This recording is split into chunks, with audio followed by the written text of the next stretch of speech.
Hello साथियों, मैं doctor Rakesh Prajapati आप लोगों के बीच में एक फिर से नए मुद्दे के साथ।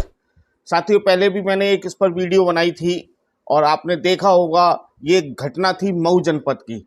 इस मऊ जनपद की में जिसमें 21 वर्षीय कृष्णा प्रजापति, जिनके पिताजी का नाम सुरेंद्र प्रजापति था, उस कृष्णा प्रजापति को गांव के ही दबंगों द्वारा पीट पीट करके, पहले तो उसे मतलब इतना पीटा जाता है कि वो मरी हालत में छोड़ करके चले जाते हैं। उसको जिला अस्पताल भर्ती कराया जाता है, फिर बाद में बनारस रेफर कर दिया जाता है। लेकिन घटना के 4 दिन बाद उसकी मृत्यु भी हो जाती है। सोचिए, इस दबंगों द्वारा किस तरीके से प्रजापति समाज को पीटा जा रहा है, मारा जा रहा है। मैं पूछना चाहता हूं कि किस तरीके से उत्तर प्रदेश का लाइन ऑर्डर इस समय चल रहा है। विशेष रूप से प्रजापति समाज के लोगों पर जिस तरीके से आए दिन आरुषि प्रजापति रही हो, चाहे जो हमारा प्रियांशु प्रजापति रहा हो, चाहे सुनील प्रजापति रहा हो, चाहे रवि प्रजापति रहा हो, न जाने कितने प्रदेश के कितनी घटनाएं हो। मैनपुरी में पिछले 5 प्रजापतियों की हत्या रही हो, चाहे आगरा में हमारी जो बेटी थी मनीषा प्रजापति, उसकी घटना रही हो। न जाने इस प्रदेश में कितनी घटनाएं उत्तर प्रदेश में प्रजापति समाज के साथ हो रही हैं। लेकिन किसी भी एक प्रजापति के साथ जो घटना करने वाला व्यक्ति है, उसके किसी भी एक व्यक्ति के घर पर बुलडोजर चलाओ तो बताइए, यही बुलडोजर अगर और किसी पर होता तो अब तक चल जाता। अगर यही कार्य ये प्रजापति समाज द्वारा कर दिया गया होता तो प्रजापति समाज पर बुलडोजर चल जाता।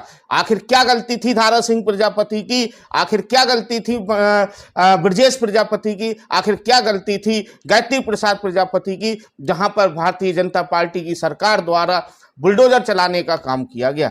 मैं अपने प्रजापति स्वजातीय बंधुओं से जो भारतीय जनता पार्टी को वोट करते हैं, उनसे पूछना चाहता हूं कि किस तरीके से भारतीय जनता पार्टी कार्य कर रही है। आखिर ये बुलडोजर प्रजापति समाज पर ही क्यों चलता है? प्रजापति समाज पर जो अन्याय हो रहा है, अत्याचार हो रहा है, जो लोग प्रजापति समाज का दमन कर रहे हैं, शोषण कर रहे हैं, उनको लाठियों से पीट रहे हैं, डंडों से पीट रहे हैं, बलात्कार कर रहे हैं, इस तरीके की घटनाएं कर रहे हैं, उनके ऊपर आखिर ये बाबा जी का जो बुलडोजर है वो क्यों नहीं चलता?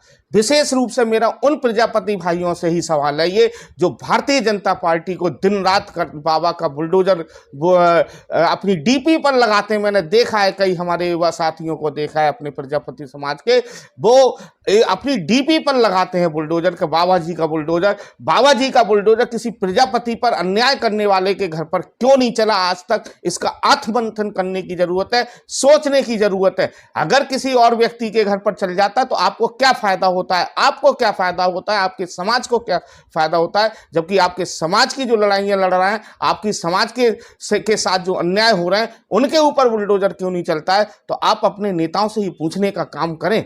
विशेष रूप से मेरा प्रजापति समाज के उन लोगों से कहना है, साथियों, ये घटनाएं कोई अब नई नहीं है। पिछली बार आप लोगों 2 साल हो गए उस घटना को, 2021 में वो घटना हुई थी, मुझे खूब याद है। आगे आने वाला 5 अगस्त आएगा, मैं 5 अगस्त को वीडियो जरूर बनाऊंगा, और किस टॉपिक पर बनाऊंगा वो मैं आपको बताऊंगा कि मैनपुरी में पिछले 5 लोगों को जिंदा जला दिया गया, इस देश में जिंदा जला दिया गया।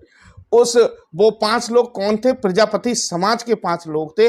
आज तक उसके हत्यारोपी को गिरफ्तार नहीं किया गया ठीक से, सही समझ लीजिए।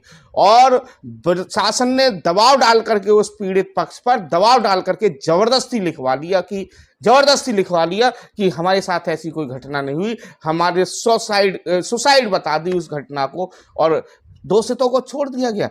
आखिर उन 5 लोगों की हत्या की कीमत पर एक बुलडोजर नहीं चला किसी के यहाँ। जबकि हम लोग मेरठ से दिल्ली केवल अपनी मांगों को लेकर के निकले थे, मेरठ से दिल्ली तक केवल अपनी मांगों को लेकर के निकले थे। मैं भी लगातार 3 दिनों वहां पर रहा था, और उसमें बड़े भाई दारा सिंह प्रजापति के फार्म हाउस पर 5 बुलडोजर चलाने का काम किया।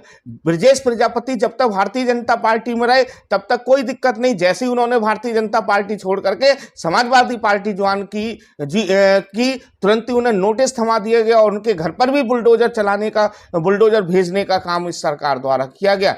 गायत्री प्रसाद प्रजापति के मामले में आपने देखा ही होगा कि जो आरोपित महिला है वो कई बार लिख करके दे चुकी है, मेरे साथ कुछ भी ऐसा नहीं हुआ है, मुझे बरगला करके, मुझे जबरदस्ती धमका करके लोगों ने मुझे जबरदस्ती लिखवाया था।